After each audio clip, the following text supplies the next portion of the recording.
Welcome back to Just Cop Radio on BJPenn.com. I'm your host, Cole Shelton, at episode 46 ahead of UFC 265. We got a good lineup for you. We're first joined by Vicente Luque to preview his fight against Michael Chiesa. This is a big fight for the welterweight division. Usman Covington booked. You think Leon Edwards is probably next after that, but if Chiesa or Luque have a good statement win, perhaps they jump the queue or they're in a number one contender fight in their next fight. So this is obviously a big one. Luque thought this was probably the fight that was going to happen next, especially after he beat Woodley. He knew the top five guys wouldn't want to fight each other, so he thought they had to just fight each other. But really big fight for Luque, who's getting right near a title shot against his former teammate in Kamaru Usman, which would be really interesting. We're then going to be joined by Casey Kenney to preview his fight against Song Yadong. This is a big one. His teammate, Kyler Phillips, fought Song and beat him in March. The same card, Casey lost a split decision to Dominic Cruz. So Casey knows after that fight against Cruz, he can hang with the best of them. So he's kind of looking to get back in the win column, get back and start another streak and work his way into that top 15. You know, Song's a guy the UFC has a lot of hype behind. So if he can go beat him and possibly finish him, it would add a lot of hype to his name. We're next going to be joined by Alonzo Menefield to preview his fight against Ed Herman. We did this one Monday night, super late, but we got it done. Alonzo always like chatting with him, and this is a big fight against Ed Herman. Ed Herman's a guy that's been around for a while. Alonzo Menefield coming off the really good Devon Flew submission over Fabio Sharon in March. He was hoping to return a bit sooner, but he gets a big name in Ed Herman, and he thinks this is a fight he can go out. It's either going to be a quick knockout or it's going to be a fight of the night if Ed Herman's chin can hold up. And he expects the crowd to just really love this fight, and he's really excited to be fighting in his home state of Texas, where he's been living for quite some time now. And we close things out talking to Ode Osbourne to preview his fight against Manel Cape. This is a big fight for Ode. Was supposed to fight Amir Albazi. We did an interview before that. Literally like 2 days after that interview, that fight gets canceled. He gets rebooked against Manel Cape. So we did another interview. Manel Cape, former Risen champ, had a lot of hype coming into the UFC. And now he's lost back-to-back fights to Pantoja and Matthias Nicolau. Disappointing kind of fights, both of them. He just wasn't too active, didn't pull the trigger. The Nicolau fight, I did think he won, but this is kind of do or die for Manel Cape. And Ode knows if he can get a win over Manel and get a finish, if he can possibly finish him, it'll be big for his career and big to really just propel him into that top 15 of the flyweight division. But really good chats, all of them. Be sure to share the show, subscribe, and thank you all for listening. All right, we're joined by the fifth ranked UFC welterweight Vicente Luque, who's taking on Michael Chiesa here. Vicente, how's it going? What's up, man? All going good. Just getting ready for this fight and excited. Yeah, this fight kind of not real short notice, but like it kind of came out in the last couple of weeks. When did you find out that you'd be fighting Michael Chiesa on August 7th? I kind of found out kind of when it came out, but I was aiming for this fight already. I had talked about fighting Colby, but Colby is a guy that he doesn't want to fight right now. Besides going for the title fight, so I imagined that fight wouldn't happen. And Michael Chiesa was the next guy available, and I think it's a good name. I thought it was a good name. Me and my manager Ali, we talked about it, and it was a fight that made most sense for me. Right now, I'm looking to keep coming, climbing the division, getting to that title fight. And Chiesa is a guy that is kind of on the same path, and he's coming off good wins. So it's a fight that made sense, and I think a win over him does set me up to fight, against a top guy after that. This Chiesa fight, like this, kind of what a lot of people wanted to see stylistically. Like, how do you think you match up against him? Because you're obviously that striker. You have some underrated grappling, and we kind of know what Chiesa likes to do. He likes to bring the fight down to the ground, just kind of grapple people. Yeah, I think on paper it's a grappler versus striker kind of fight. There's no secret. I'm going to go out there to strike against him to try to knock him out. He's going to go out there to try to get me down and submit me. That's what he does. And what I do is striking. But what I see is I have also a ground game. I'm also good in jiu-jitsu and luta libre. I've trained for many years. So I think I can, kind of complicate the fight on the ground game. I still give it, he is the better grappler. I would say he is a better grappler than I am because he focuses a lot on that, and he's a dangerous guy over there on the ground. But I think I can, pull something off, kind of surprise him there. And overall, on the stand-up, I think I have a better striking. I think I can pressure him.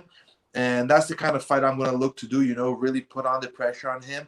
And he's a guy that does do really well, in long fights. He has gone to distance with some tough guys, but I think that my kind of pressure is really tough to handle, and we'll see if he can handle it. It's going to be a fight of the night. If not, I think I can get a finish. Are you? Because I remember your last camp you did in Brazil because of the kid. Is that the same plan here? Or are you gonna head to Florida and go to Sanford? Yeah, I'm in Brazil, and just my last fights, I've been having all of my camp over here. And whenever I have some time, I go to Florida. But with all of this that's going on with the pandemic and everything, I just felt I wanted to be here with my family. And it turned out to be, a really good thing because it's great to have camps in Brazil. The team, Serrato MMA, is being able to, to give me great training partners. And guys at Sanford, Henry Hooft especially, and Gilbert Burns, they are always talking to me, getting feedback from me. I send them videos so that they, can make sure that I'm doing what I have to be doing for this fight. So it's working out really well, and I'm able to stay near my family. That's really good for my mental side, and I think that's a big thing of fighting. So it just works out. I have great training, and also physically and mentally, I'm rested, I'm well, and I think that's that's why I've been performing so well lately. Obviously, you're not training with them for this camp, but how important do you think the past training sessions with Usman, Burns, and Chandler have been for this one? Because they're all high-level wrestlers and grapplers, and if you can stuff those takedowns, I'm pretty sure you'll be able to stuff a Chiesa takedown. Yeah, for sure. I mean, that's something I've been working since day one. Wrestling for a striker, I think, is one of the main focuses. I want to keep the fight standing. So there's no other way for me to, get to do that if I don't have good wrestling. So working over there with the guys at Sanford has always helped me a lot. Greg Jones, he's a beast. He's our coach, wrestling coach over there. Now we have Kami also, Kami Barzini, and they're beasts at wrestling. They just not only wrestling as what wrestling is, but also wrestling for MMA. And that is a little bit different. And they are able to, do that transition and teach us a lot. And training partners, like you mentioned, Gilbert Burns, Usman in the past. I used to train a lot with him as well. And all the guys over there are really tough.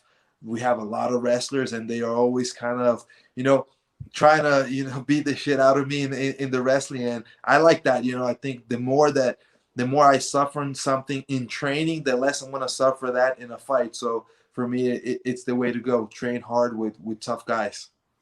Throughout Chiesa's career, like all his losses are stoppage losses, but 3 of the 4 submission losses, which is kind of interesting. Like this fight, like, and then his one non-submission loss is due to a cut. So he's been very durable. Like, but UFC having a ton of power. Like, is this a fight you think you can get that knockout?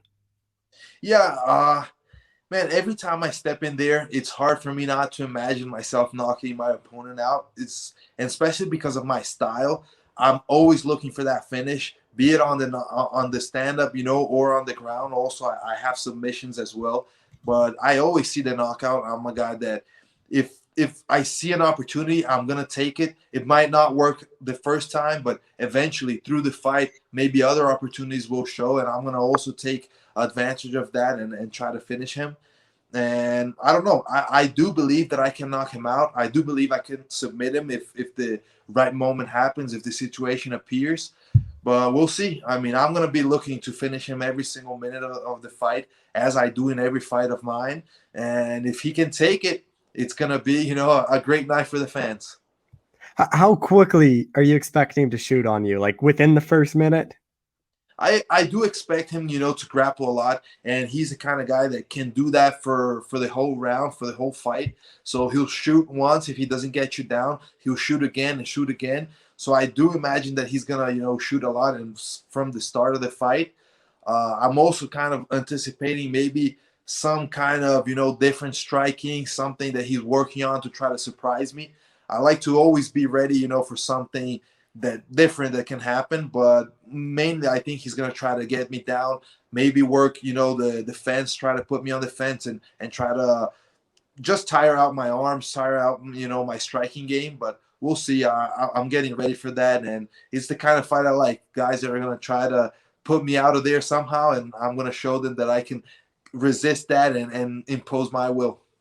Well, what do you think a win over Chiesa does for you? Top of the welterweight division, still kind of stagnant. We're kind of all wait to see what Usman's next move is. But like, do you think a win here gets you into like a number 1 contenders fight?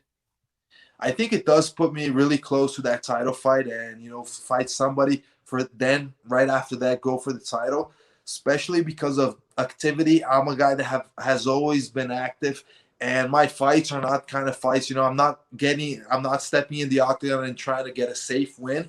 I'm trying to finish my opponents. I'm trying to get significant wins, and I've been doing that. So I do think that this fight is a really important fight for me. Chiesa is a tough guy. He has been fighting against tough guys. He beat a former champion in Rafael dos Anjos.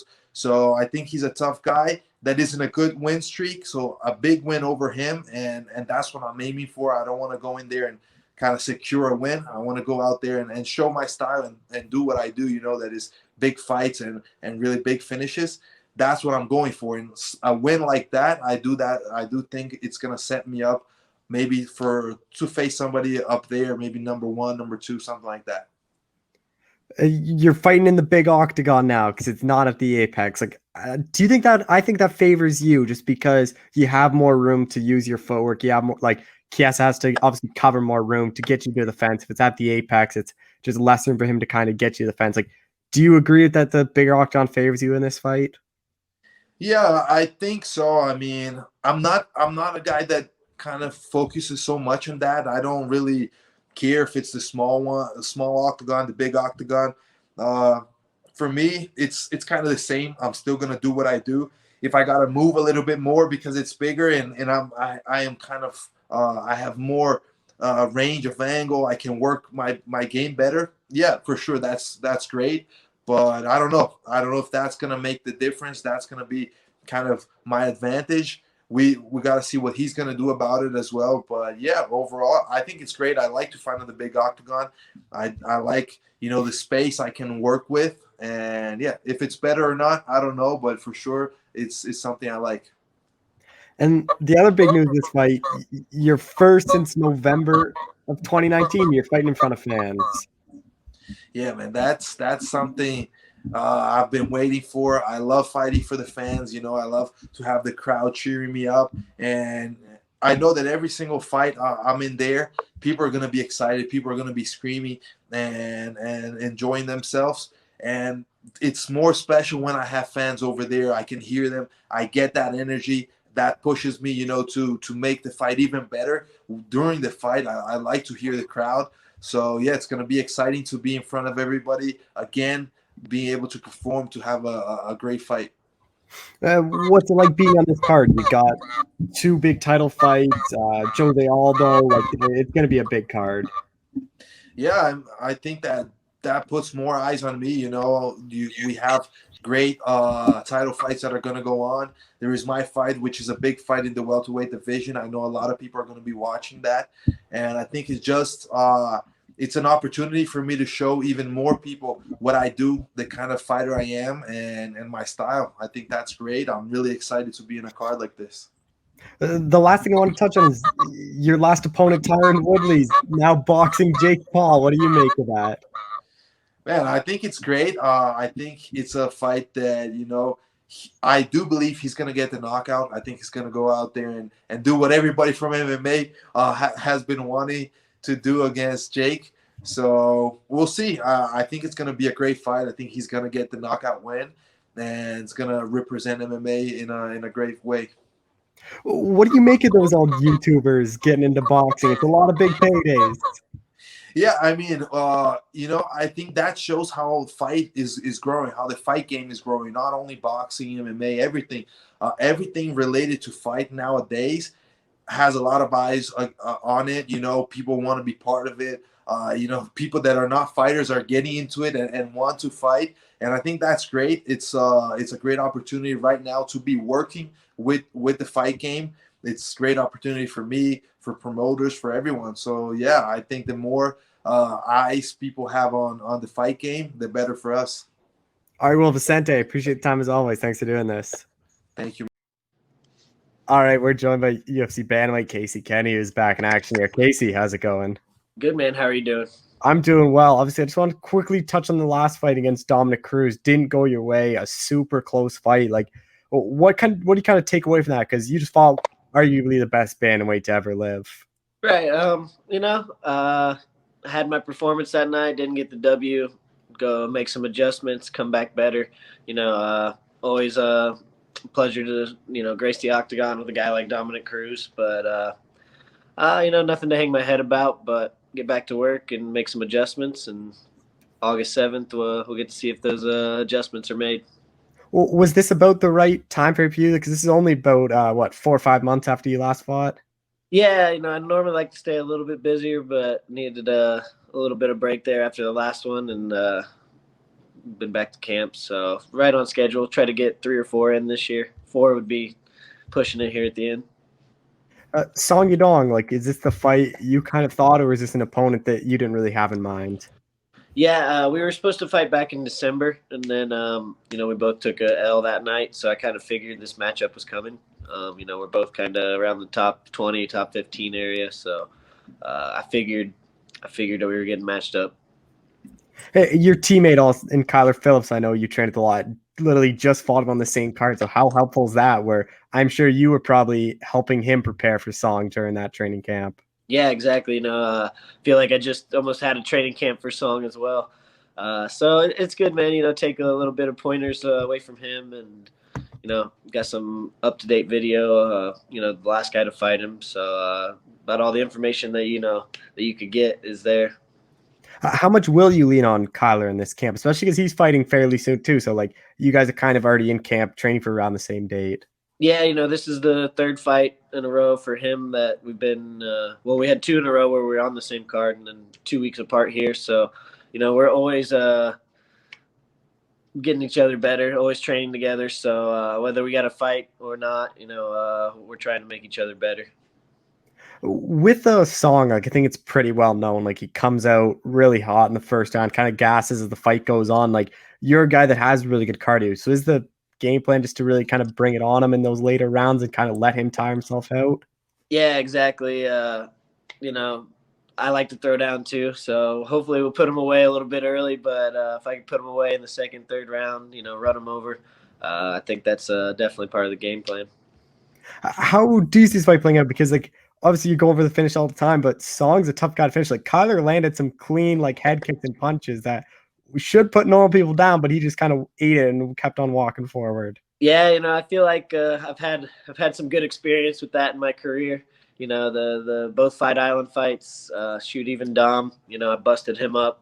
There's some shots there that could have put him down. So I'm well prepared for a fight where, I crack somebody a bunch and they're still there. So, some experience will definitely go into play there. What do you think a win over Song does for you? Because although he lost his last fight, like this is a guy that I think the UFC likes. Like he's been in the rank. He's kind of has some hype because he's kind of like Uriah Faber's like protege. So like, what do you think a win over him does for you? Kind of gets me back on track. Obviously, working my way back up towards a title is the ultimate goal. So it gets back on track in the winning circle. Doesn't really throw me in the rankings or anything like that. But I think, the winner of this fight probably gets a ranked opponent next.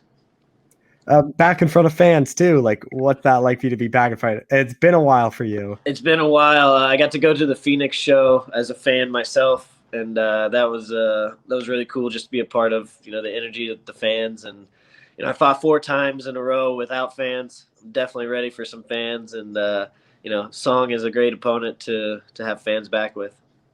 Being on this card too, like this is a pretty big one. Like anytime you get Derek Lewis in Houston, like it's gonna be a rowdy crowd. So like, does that just add to it? Like you have 2 title fights. Like you have Luque Kieso just could fight Jose Aldo's on the card. Like it's a pretty big one. Yeah, man, it's it's a good card to watch. It's Houston with Derek Lewis. That's one of a kind. So I'm excited. I've never fought in Houston. I fought in Dallas, but everything's bigger in Texas, right? Hopefully we got those 75K bonus coming.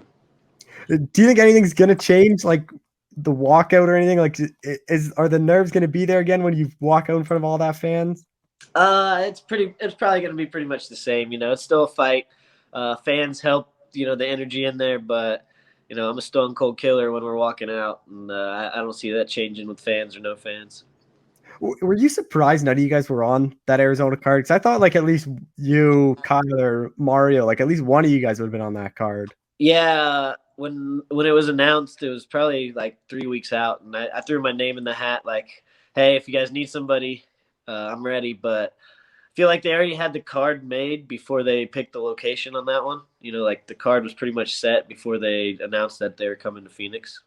So I think maybe that was part of it. Back in the big octagon too, like the Crew Zone was just a small one. Like, do you kind of like that? Yeah, it's always cool to fight in 30-foot octagon. I like to stand in the center and throw down. So, some big ones, small ones, doesn't really matter to me. Do you think this fight's just going to be on the feet, or do you think one of you guys are going to shoot at some point? We'll see. We'll see if the crowd lets us shoot. Getting in there, throwing down. The crowd might pull us through the rounds standing up, but it's mixed martial arts. We got to win the rounds still too.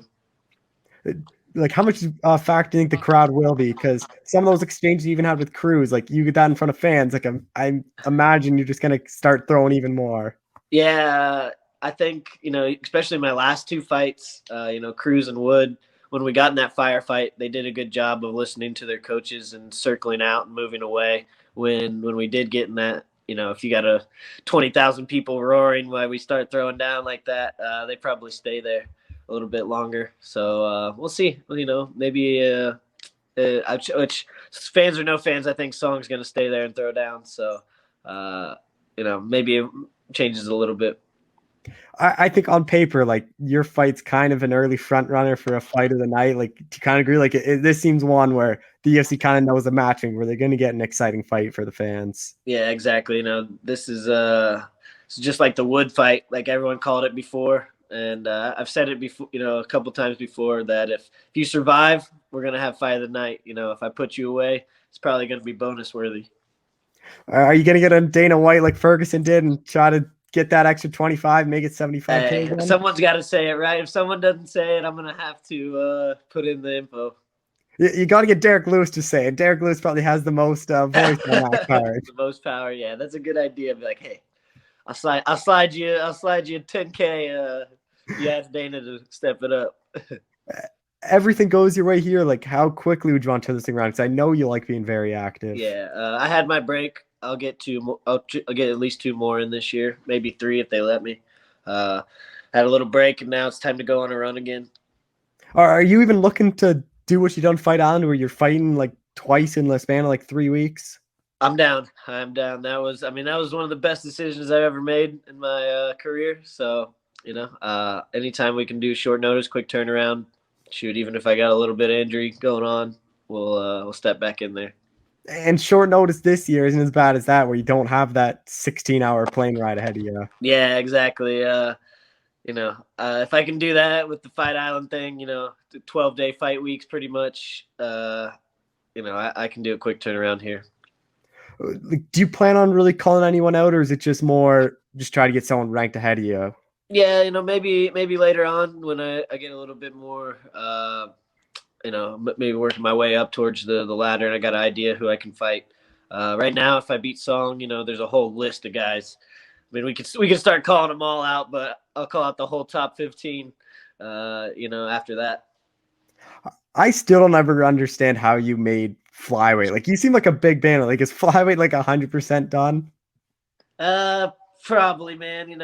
I'm right now. It's been a few years, 2 or 3 years since I've made flyweight, but if the division gets exciting enough for me to come down, maybe one day. But bantamweight's pretty much my home.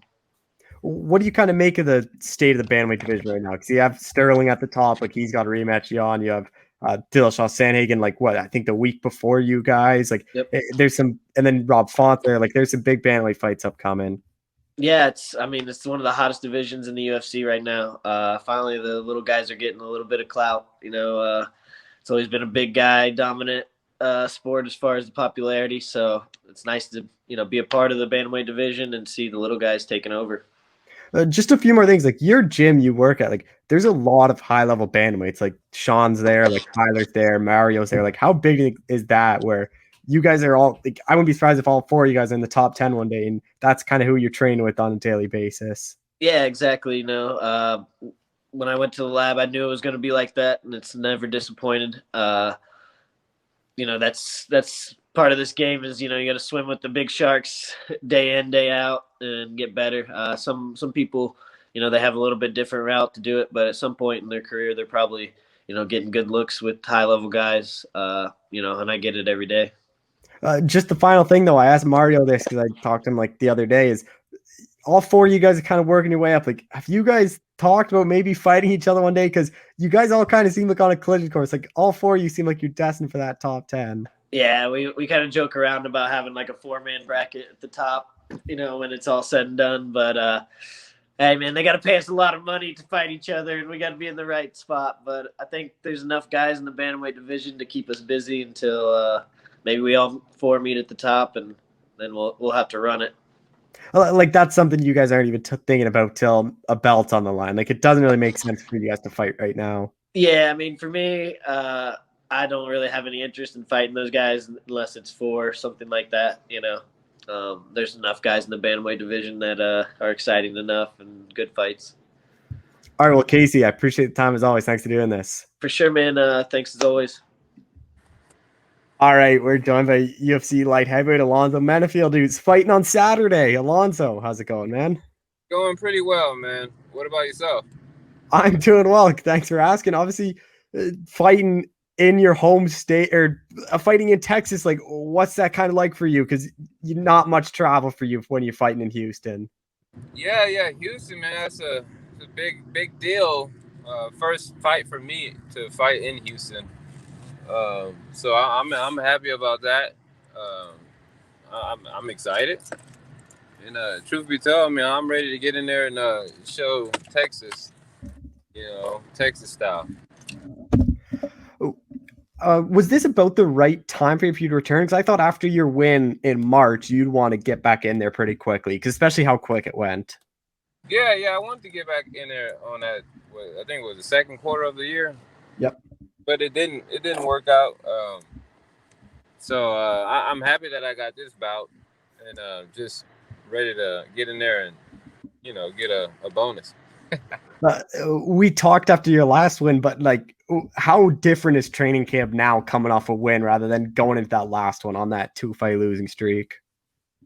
Training camp is for me is even more harder. I'm just trying to make sure I catch up in the skill departments. Like 3 categories for me. That's boxing, Muay Thai, wrestling, and just staying in shape. So just trying to raise the level on that one so I can represent that atomic name. You're fighting obviously Ed Herman. Like if anyone watches the UFC, they know who Ed Herman is. So like when you got this opponent, were you excited when you found out you'd be fighting him? Yeah, I'm excited. He's been around for a long time. That's always been a dream matchup because when he went to 205, and I was always wanting to get down with that guy. So I'm honored to go in there and fight him, and obviously, take him out. He's on a 3-fight winning streak, but his last one was all that controversy where it was that, he said it was a groin shot and ended up just being to the liver. But what have you kind of made of his runs? But 40 years old, he's still hanging with some of these top guys. Yeah, man, he's 40. Age ain't nothing but a number. So as far as him, he looks good, man. And that he did put Mike Rodriguez in the Kimura. Yep. Given that, I'm like, that's pretty impressive. Yeah, I'm excited, man. This guy, he's been around for a while, and I'm ready to take him out. Do you think Ed's just going to try to wrestle you and try to take you down to the ground? He probably do everything, man. He old school. So I'm trained for everything. And I know it won't be a dull fight. It'll be exciting. With the crowd there, it may be one of the exciting fights on the whole card. Yeah, I was looking June of 2019 was the last time you fought in front of fans. So what's that kind of like? Because it's been 3 fights in over 2 years since you last fought in front of a crowd. Yeah, man, I like the crowd. I come from a football background, and being at the football game is something we love. If we're in the football, especially if you're playing on arena level or any level, crowd there is exciting. So I'm happy for the fans and the crowd to be there, and yeah, I'm like, here we go. Looking forward to it. How do you see yourself getting the job done? Because Ed's a guy, he's looked durable at 205, but we have seen him get knocked out before. Right. So performance of the night for me, that'd be KO or TKO, or it'll be fight of the night. It's up to him. But we'll see. But I plan on putting on a showcase of everything I have, and I'm pretty sure he can take it. So I'll be able to display everything. If not, then yeah, performance of the night for me. The big question about you all the time has been your cardio, but like I know you always work on it. So like, are you kind of hoping one of these fights gets into that second and third rounds? You can kind of show that off. No, I mean I really don't care about getting into the second or third round. I'm gonna just go in there and do me. Make sure I do what I know I can do. And if it goes in a second or third round, I mean, kudos to that opponent. But I'll be able to hang as far as cardio for sure, without a doubt. Well, what do you think a win over Ed does for you and puts you in the division? Being a legend, or I wouldn't call him a legend, but being a guy who's been around so long, and yeah, I mean, for me, it just cements me as a UFC fighter, and yeah, so it's a big deal to cement myself as that UFC fighter. What do you think the crowd's going to be like when they hear you're fighting out of Texas? Like, it's going to be a pretty big pop. Yeah, they should, man. Hopefully they're major excited. I don't know. I don't know. The crowd is, unpredictable, but hopefully I can put on a show and they love it. Well, yeah, I mean, me personally, I plan on putting on a exciting, thrillful fight. So I think they will love it. You have your teammate and Miles Johns on the card too, because he got moved. But like, is it a bit better now? Because you were the lone Florida guy on this card, but now you got a second one. Does that make fight week a bit better that you have someone else on your team there? Yeah, more support as far as the team being there. That's always a good thing. But I've always been a lone wolf, so if they weren't there, I'll still be okay. But yeah, it's super helpful that Miles and the extra teammates are going to be there. With all your like power and just the way you look, like, do you think people overlook your grappling, or do you think your last fight kind of showed off your grappling? No, I don't think they overlook. They just don't know if I have it or not.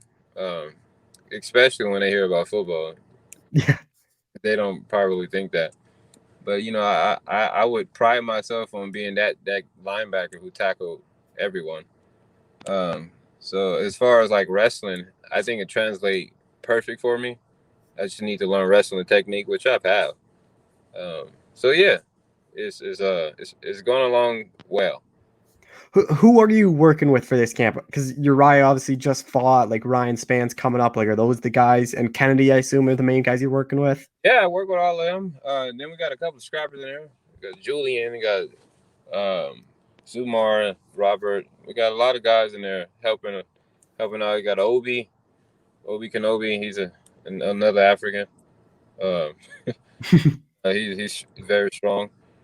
So we got some guys in there, 185, 170, 205, and they're helpful. So you get your hand raised here. Like, are you hoping to at least get one more in this year?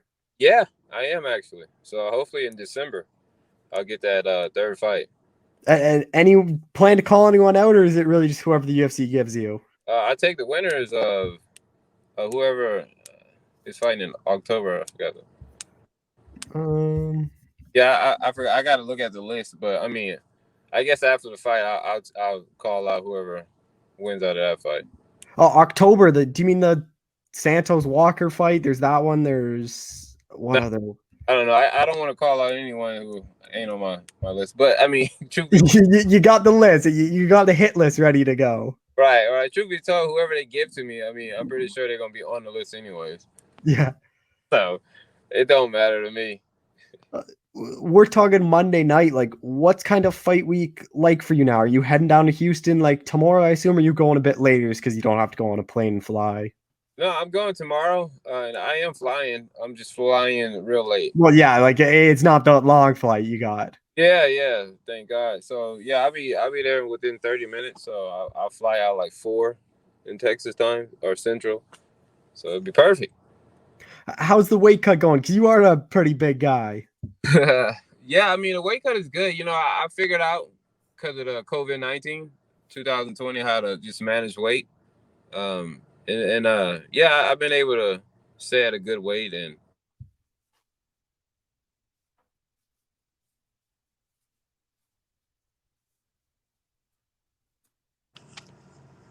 Oh, I got you now. Yeah, you're back. yeah, okay, but yeah, I manage the weight real good. You know, I from 2020, I've learned how to just manage weight and get to 205 or 206 easily. Do you think a heavyweight move is in like down the line? Like, do you think eventually you'll be a heavyweight?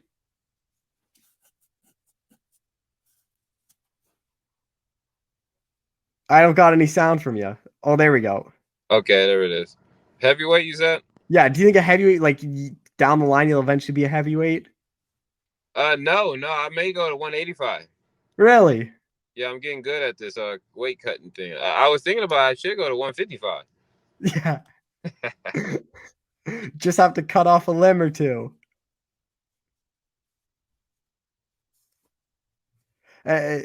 Just last thing, like you have a Derek Lewis card in Houston. Like, are you hoping get your fight done quick and stay in that arena to watch that fight?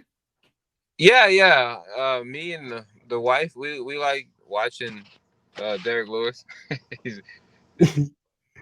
So yeah, I want to watch that him fight that technician Serial. So that'll be exciting. All right, well, Alonzo, I appreciate the time. Thanks for doing this, man. All right, thank you. All right, we're joined by UFC flyweight Ode Osbourne, who's got a kind of a rebooking, not a rebooking, but a new fight. Ode, how's it going, man? It's going good, man. How you doing? Just out here eating some gummies. You're healthy though. Obviously, we did this like a week ago. You're supposed to fight Amir Albazi on July 17th. When did you find out Amir pulled out, and how quickly did you get this new fight? I found out. Oh man, 2 weeks ago. Yep. 2 weeks ago, I found out that they said he got a concussion in practice, so he had to pull out. But you know, man, it's all in God's plan. I found out I was supposed to fight Cape like the same day. My manager just put it to the table, and I was like, "Let's go," because I think Cape is more of a dangerous opponent than Amir Albazi. So I'm like, hell yeah, let's get that one. You know, I was kind of bummed out, man, because you know, Albazi got that rank next to his name, and I was trying to get that rank next to my name. And you know, I was watching so much film, and like not really. Okay, I shouldn't say so much. I was watching enough film and training for his style. So I had to kind of switch it up. It kind of throws you off your element, you know, and knocks you out your element. But you know, that's just God being like, "Hey, man, like we're getting you a better opponent. So you got to let's see the best you we can see." And so I think everybody is going to see the best me that they've ever seen. I know Manel isn't ranked where Albazi was ranked 15th, but I personally think this is a bigger fight just because Manel's the former Risen champ, fought like Koji Horiguchi, had the big upset win over Kaya Sakura. Like, for you, like, are you more excited for this one than you were the Amir fight? I think for me, it's more of a challenge for me, so it makes me a better me, if that makes any sense. I think Amir Albazi, not to sound cocky or anything, but I was just like, man, I didn't think I thought I was gonna run through him, and so it was one of those where I was kind of like, you know what, like I'm gonna run through this, man. I don't even care. But now fighting Cape, I'm like, okay, shit. Now I gotta be on 100%. So I gotta turn that dial up. You know what I mean? I gotta turn that dial up. Like I gotta hit that buck, you know, so it can't go anymore. So I gotta give 110%.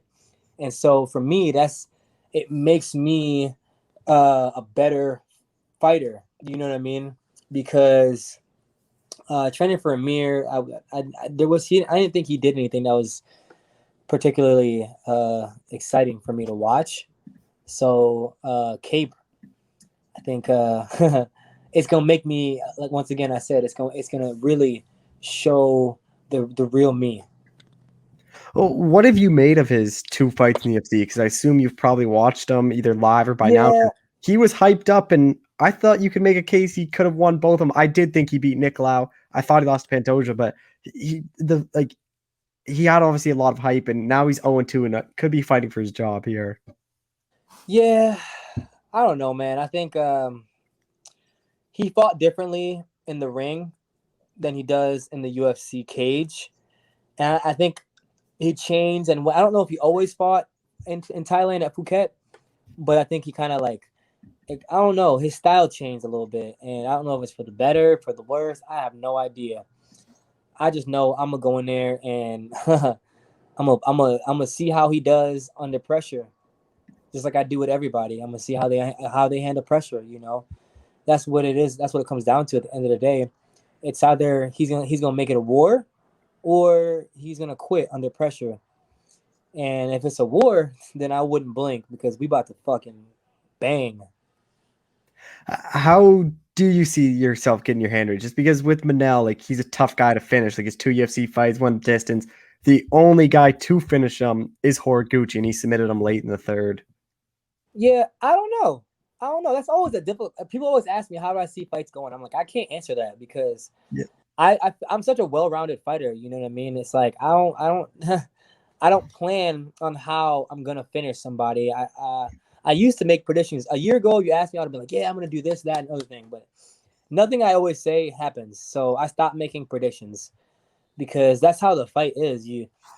You know what I mean? I try to be well rounded. I could sub. I could TKO. We can go to. I have no idea. I just know I'm gonna go in there and give it 110%, and hopefully I get a finish because I go for finishes, and that's me. Ode, I always go for finishes. That's what my fighting style is all about. You know, I'm always on the hunt to finish you. What do you think a win over Manel does for you? Like neither of you guys are ranked in flyweight, but he has a lot of hype where the 2 guys that have beat him are in the rankings, and Pantoja's like the 3rd ranked guy. I think a win over Manel is just, you know, I think it's the biggest fight of my life. So I think it does. I think it's everything for me. You know what I mean? I think it's not just for me, but it's for the kids that I work for you know, my future. I think it's everything. You know, I think this fight will set up my future. This is your first time dropping down to flyweight. Like you had your debut against Kelleher at bantamweight, which was kind of just weird. So like main card of a McGregor fight, like for a debut, can't get any bigger than that. Yeah. And it's like a whole year since you fight again. You knock out Jerome Rivera at 45. Like you've competed at 35, 45 is just kind of the short notice. But do you think you're going to be a lot better at flyweight than you were at bantamweight? I don't know. I have no idea, man. I'm gonna be honest. You know, I'm gonna be honest. I have no idea how you know what I mean? Like, cause I could say like, oh man, I'm gonna be awesome. My body's, you know what I mean? But it like, I don't know how my body's gonna hang. I have no idea. I'm confident that I'll be a fucking stud and a wrecking ball. That is my confidence.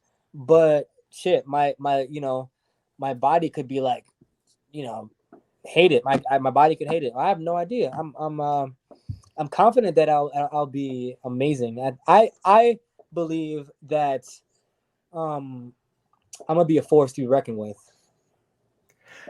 Have you done a practice cut to flyweight, or like how do you think the cut? Because I remember talking to you. I think it was before Kelleher fighting. Like even 35 wasn't that much of a cut for you. Yeah, no, it wasn't. Like I weighed 39 on Saturday at the end of practice, so I'm not too worried about it. You know what I mean? I know you want to be active, especially having that full year off last year, but silver lining of this fight getting pushed back about a month is you're on a pay-per-view card and you're back in front of fans in Houston. Man, the best thing that could happen to me is I get a finish, right? Like I get a first round finish and I get another fight right away. That's like my goal. That's my dream, man. If I could get a first round finish and get a fight right away, that'd be awesome. Are you looking forward to being back in front of the fans, or is it more just you just want to get back in there? I just want to get things in the rotation again. You know what I mean? I just want to be able to get things going. I want to get the ball going back again. I don't care, fans, no fans. That's all irrelevant. Once I'm in there, none of that matters. None of it. I don't hear the fans anyways. I know we talked to you have the teaching gig, so is that part of the reason why you want a quick turnaround? Is get one in before school starts again? Yes, that is exactly why I'd want a quick turnaround. So I guess the plan is probably what? When does your school start? Probably beginning of September, so like end of August, early September. Late August, Perfect. like August 27th. Do you plan to really call anyone out? Because I think a win over Manel, you could Nah, really man, just call your shot. Nah, I've done that already. I've called people out left and right, and nobody ever. I mean, I haven't yet to get an opponent that I wanted. So I'm just gonna say, whoever wants to fight me, that's it. But I'm not. I don't want to put the horse in front of the cart in front of the horse. Yep. You know what I mean? Just two more quick things. You're supposed to fight at the Apex. Now you're in Houston. Like you're now in the 30-foot octagon compared to the 25-foot. Like, do you think that makes any of a difference? Nah, not with the man. If at the end of the day, fighters are warriors, and truly nothing else matters. All of that other stuff, fans, cage size, dates change, opponent change, location change, all that stuff is irrelevant, man. It really is. All of that is relevant. Because if you think about it, man, at the end of the day, it's if you are the better fighter mentally and physically, that's all that really matters. Just being better than that person. That's it. Just being better than him or her if you're a female. Just last thing is you're supposed to fight July 17th. You're now August 7th, which is about 3 weeks difference. Like, what kind of changes for training camps? You don't like overtrain yourself. I just kind of, ease back a little bit. That's all. Just ease back on the gear and just build up slowly. Just that slow build up. All right, well, Ode, man, I appreciate the time as always. Thanks for doing this. All right, my man. You have a good rest of your day, all right? Hey, Yeah. go Bucks. Yeah.